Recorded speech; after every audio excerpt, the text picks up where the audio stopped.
I'm delighted to welcome to the show today a lovely lady called Katie Murray. And Katie, you are a literacy practitioner. Welcome to the show. Hello, Elaine. Thank you. Thank you for having me. So obviously my first question asks itself really, what is a literacy practitioner? Okay, so as in, would you like a bit of my history in terms of how I became to do what I do right now? Because it's a little bit Yes. unusual in a sense. Yes. So yeah, I've been an English teacher for 15 years, teaching in secondary schools, secondary English and SEN. While I was in my last post at a school in Woolerton, I was the coordinator for the reading intervention. So I was in charge of looking at interventions to help children that came up to secondary school that couldn't read. And during that, I was really quite profoundly struck by the link between the child's self-concept and their self-esteem and how they felt of themselves as readers. So I left teaching and went back to university full time to do an MA in special and inclusive education. And while I was there, I learned so much about theory behind memory and processing. And it was the kind of theory that put everything that I'd seen practically, it was this amazing sort of jigsaw that came together. So I designed workshops for parents of children with educational needs and children that were finding reading a bit tricky. So I sort of took all of the sort of practical experience with the research and theory that I've been learning and turned it into a practical workshop that I could take to parents and teach them the theories that I was learning in a way that they could really understand, so they could really unpick where the particular difficulties were coming from, and essentially, most importantly, how could we help with inclusive, creative and fun strategies that would really help the child.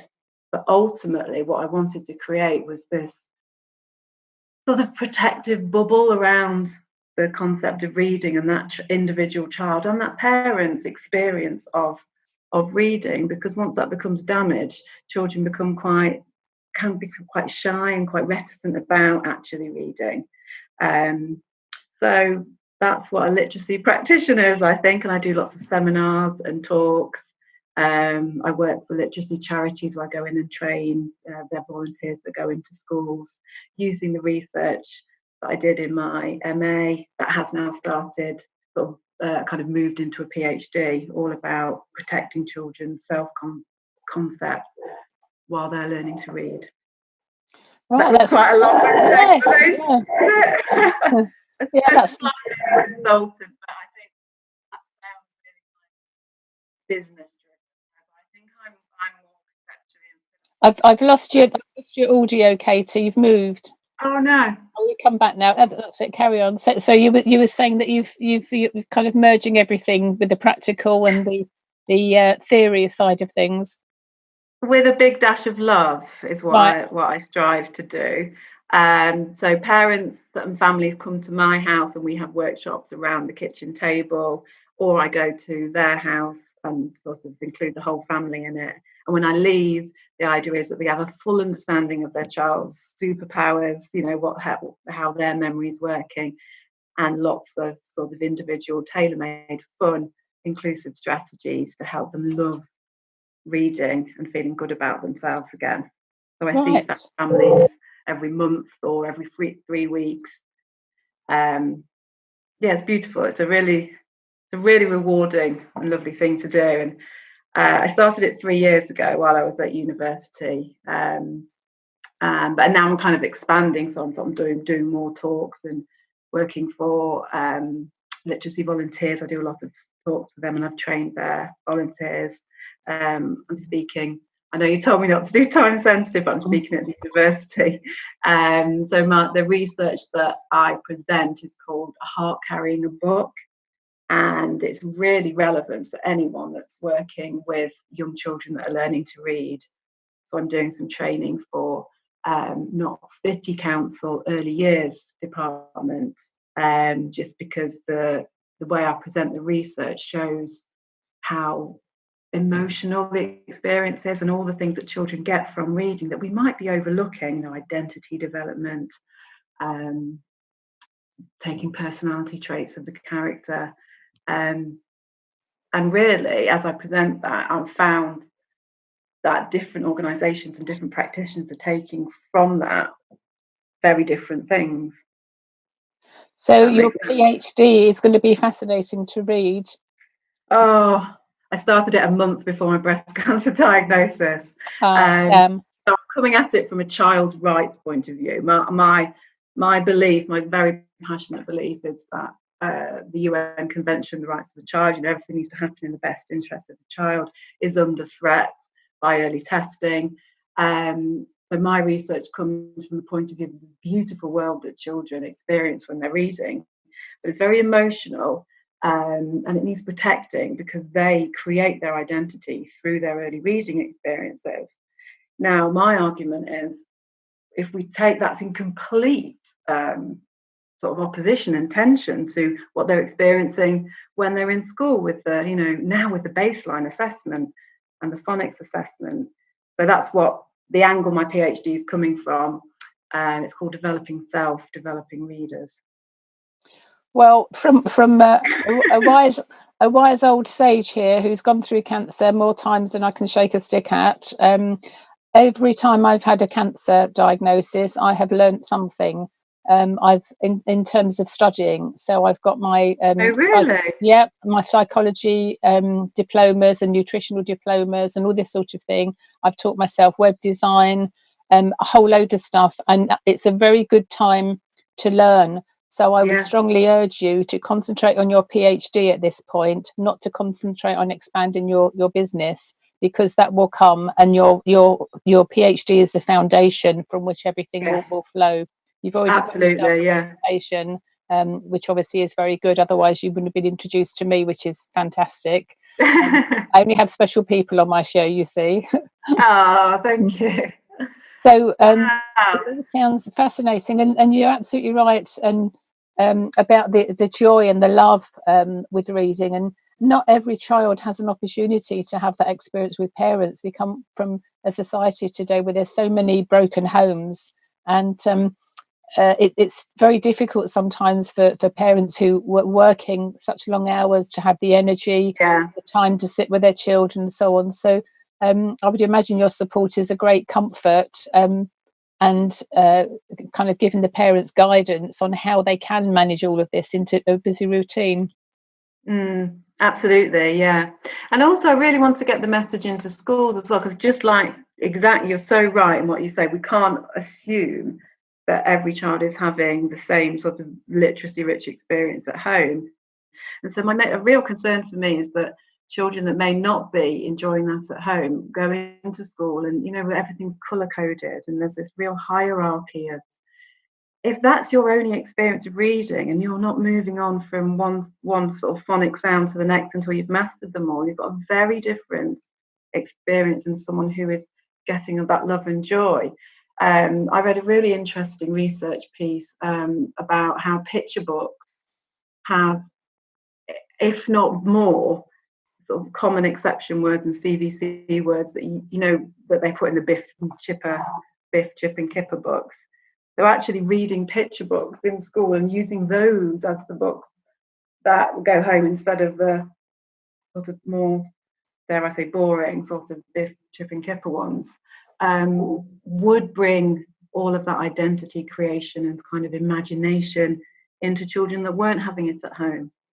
So, you know, I think it's a real message for teachers as well to go back to actually infusing love from reading. Yeah, and proper books, not just picture books. Absolutely, yeah. You've mentioned Biff, Jip and Kipper. I've never heard of these. This is the modern it's the version, Oxford Reading Tree that they do at school. Never heard of that either. Right. Okay. Gosh, things have changed. It was all Enid Blyton, you know, 5 Go Camping and all this sort of thing in my day. Right. Right. So I don't suppose Enid Blyton comes into the school curriculum these days, does she? Not that I'm aware of, no. Tell me you have heard of Enid Blyton. Of course, yes, of course. Okay, so you have a website which is called Love of Literacy, I believe, loveofliteracy.co.uk. That's right, yes. Marvellous. So what sort of things would parents find on your website, Katie? So on my website, I have my sort of top strategies and activities to do to make spelling fun, sort of lots of sensory ideas, treasure hunts. So there'll be pictures and practical things to do. There's a link to my alpha beasts that I've created.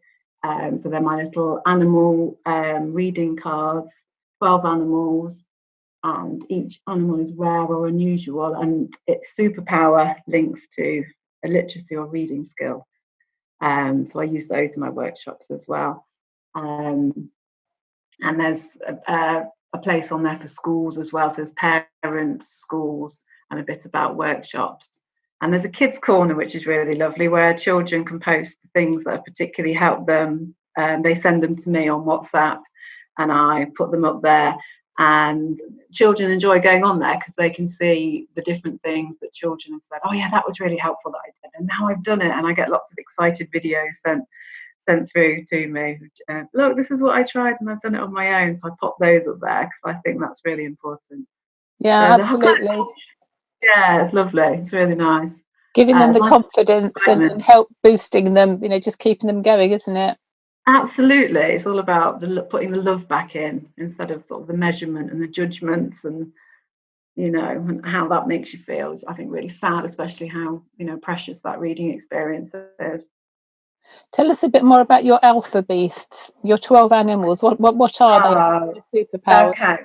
So while I was doing my research for my MA, the kind of, the bit at the end of your research where you say implications of practice, my implications of practice was where we need to bring back all the reading strategies that we used to give to children in schools. So in 2007, the government took out of the national curriculum a very important sentence. The sentence was, no other strategy should be used, basically, apart from phonics. So semantic awareness, lots of different strategies have been removed.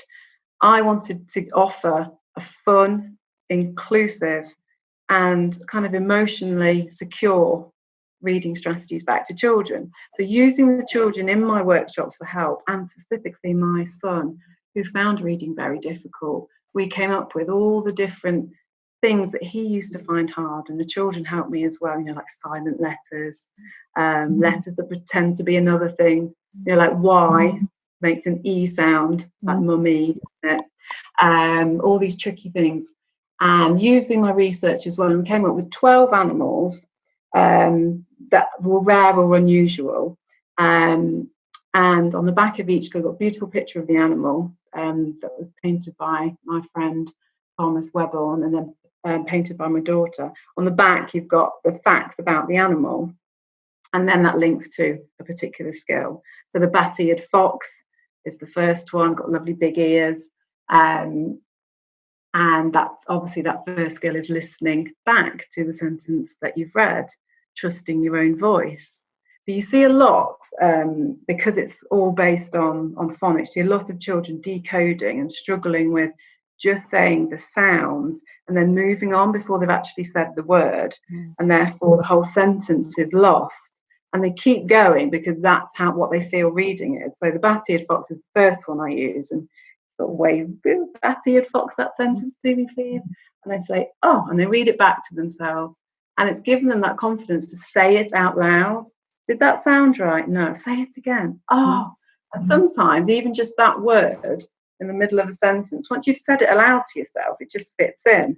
So that's the first one. Then the eagle, so that's using your eagle eyes to look for clues in, well, if it's a picture book, first of all, the pictures, the people's faces, what they're doing, the characters, and so on and so forth. And then we move into the more kind of particular things, like the woodpecker chunks up words, so you can chunk up syllables. stretchy spider monkey stretches out the sounds. The silent pangolin. Have you heard of pangolins? I haven't. No. What's it like? Oh, they're sadly the world's most trafficked animal. They're absolutely beautiful. They look like scaly anteaters from Asia. And their superpower is silence. And when they get scared, they curl up into a ball. So the children love using the pangolin for spotting silent letters in words. So it's great for spelling as well. And the mimic octopus. So the mimic octopus can change shapes and pretend to be other sea creatures. So that relates to letters that pretend to be other things. And then it goes through each animal. Oh, it's brilliant. And I've learned something. Some of those animals you've mentioned, I've never heard of them, and I'm in my 60s now. So the kids, we're going to have a whole generation of young person growing up with expecting to see all these weird animals. Oh, that's the fox. Cool. Fantastic. I'll show you the pangolin. I know no one else can see what we see, but you could have a look on the website. Here's the pangolin. Okay, that looks like a it's like you say, an anteater type thing. A cross between an armadillo and an anteater. Armadillo, yeah. People often say it's an armadillo, but no, it's a pangolin. I wonder why they are trafficked then. What's the benefit of one of those? Do they eat them? The keratin in their scales. Ah. They've got really thick scales on them to protect them, and they're full of keratin, so they get taken for Chinese medicine and for beauty products. Oh goodness! Oh, I don't know. Let's move on, shall we? Let's talk about something nice. Okay, you've chosen a couple of lovely songs, and I like both of them. One of the nice things about doing my own show is that I get to play some really nice music. So Nina Simone, I Got Life, and Tim Wheeler, Every Day Feels Like Summer. The Tim Wheeler one, when I played it, I hadn't heard of that title. Although people on the show often choose Tim Wheeler, but that title, when I heard it on YouTube, it's the Shaun the Sheep movie song, isn't it? We can't get away from animals with talking to liquid animals everywhere. I'm surrounded, yeah. So why did you choose both of those songs, Katie? So the Nina Simone one is obviously, not since my breast cancer diagnosis, I've always been a big believer in, what you say to yourself happens. I did hypnobirthing with my children. So the way I speak to myself in going through this it become incredibly important. So I've found myself singing that song. It's not about what I don't have, it's what I do have. Yeah. And I love Nina Simone anyway. So I used to love the song, but now it's got a different meaning for me. It makes me, it's a real affirmation of, yes, I've got life and that's okay. That's where I am at the moment. So yes, so that was a definite. And then the Tim Wheeler song is my 6-year-old's favourite song at the moment. And I found a lot of comfort from my children sort of in recent times, sort of being present with them. Normally I'll be sort of rushing busily around. And I've really, do singing that song an awful lot with Leo, my youngest one at the moment. So it kind of sort of represented my children, which I'm getting a lot of strength from. But also it's just a very happy song, isn't it? Fabulous. So what are your we'll play those songs in a second for you. What are the top tips that you'd like to pass on to parents who can see their children struggling with reading? Well, primarily it's really important to ask for a dyslexic diagnosis. You won't have one, a screening test, but you won't have one until your child's 8. But it is really important to find out if there is an underpinning reason why they are finding it hard. There's nothing worse than being dyslexic and it not being picked up on. So that's the first thing I would say. The second is that I would make reading really, really understand that when a child reads a book with you, they are taking on ideas about their own identity that we might not even realise. So in the research that I did, one of the children that I spoke with was reading Spider Monkey book about this monkey that went through the forest looking for her mum. And you'd think it was just a book about a monkey looking for his mum. And I asked her what she thought when we were reading it together. And she said it made her think and imagine she wanted to go and see places like that when she was older. And I just thought that was so beautiful.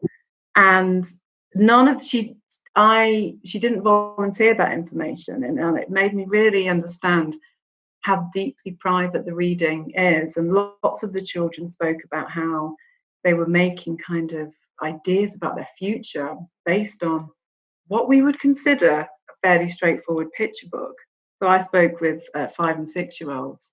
I was blown away by that. And that's really when I decided I need to do my PhD, because this is an emotional world for children. But it's also, if they are making sort of identity creations as they're reading at that young age, then we need to make that experience sort of as enriching and as beautiful as possible, and give them space to kind of imagine and wonder in those books. Fabulous. That would be my top tip: to enjoy, to get lost. Yeah, brilliant. I hope you keep in touch with that little girl or the parents, so that in years to come, when your PhD work is world class all over the world on literacy strategy, you can say, I was inspired by XYZ, this little girl, whatever her name is. I certainly will, yes. It's just reminded me of when I first got trained in behavioural profiling, which I've been doing for over 20 years now, and I link it. I've used it in many corporate situations, working with teams, how to help teams to work better together by understanding each other's behaviour and making sure people are in the right roles. But when I first got trained, I used to go into schools as a consultant, teaching this sort of thing, but also goal setting and motivational. I used to run motivational workshops for teenagers. And I remember one time the group that had been chosen to work with me, about a dozen of them, they were what they called the grey zone. So they weren't terribly bright, or that was the perception. They weren't at the bottom of the class. They were the ones that got overlooked. And I remember one time I was getting them to read a particular exercise we were doing, and it called for each person to read a certain part of it. It was all about confidence and inspiring and all that sort of stuff. And I looked through the window, and there were several teachers looking through and in amazement and kind of thumbs up. And at that time, a boy was reading, and he had never read. He never actually even spoken in class.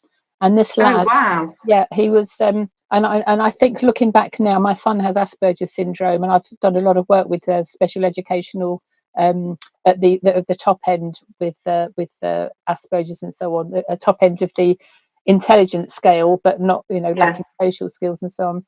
And this lad, I think, looking back now, he was probably Asperger's. So he probably couldn't be bothered to talk, knowing what I know about Asperger's now. He probably couldn't be bothered to talk because he was so much cleverer than everybody else. Nobody had ever asked him to read.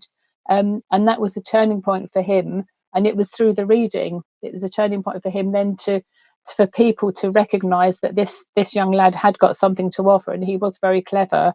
And it was lovely. I've just remembered that while you were talking. So it's amazing. Reading is a wonderful thing, and it almost should be a rite, shouldn't it? A rite of passage for all of us to read. Absolutely. And I want to see in sort of, certainly in primary schools, I want to see it given the kind of reverence it deserves. I don't want it measured and chopped up and into league tables and tests. The idea that a 5-year-old could fail a test, I think, it's horrendous. It's morally wrong. It is. Why is it? You mentioned about the age of 8. You can't get a dyslexia test until the age of 8. Why is that? That's just when they do them. So the idea behind that is that you have been given adequate chance to learn to read. I mean, it's quite a controversial thing in the sense that you can see dyslexic traits much younger. Yeah, so there's autism as well. Yeah. A lot of these diagnoses come far too late, and yet all the psychologists agree, as I'm sure you will, is up to the age of 7. That's the important time. Absolutely. So the boat's and already. you're undoing a lot of negative self-concept work. Mm. So a really important part of my work is to get in there early, whether your child's dyslexic or not, with offering those strategies straight on, so they don't experience that failure in the first place. Exactly. Yeah, that's really so important. The So Jesuits have a saying, don't they? Give me the boy till he's 7 and I'll give you the man. So in those 7 years, really, really important stuff. So if testing for so many things isn't done, with autism, you can see in the baby autism. Yeah. You can see, as you say, the dyslexic traits and so on.